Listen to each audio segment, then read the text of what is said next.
Hi guys, today I'm going to show you how to install Canva Pro for free. So, let's begin.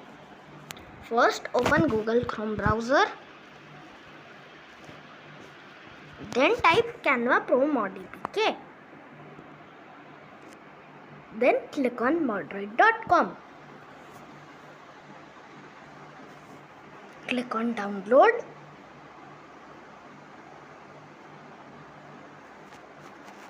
Click on APK.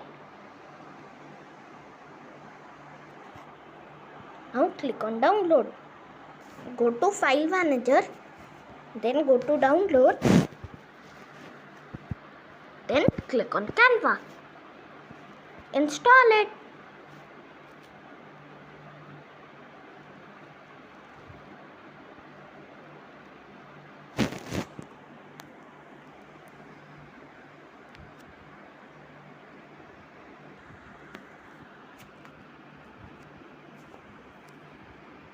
Now sign in into your Canva account.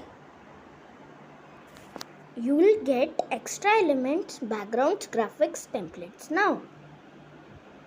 Also now you can get rid of the watermark with Canva Pro. Hope you like this video. See you soon. Bye.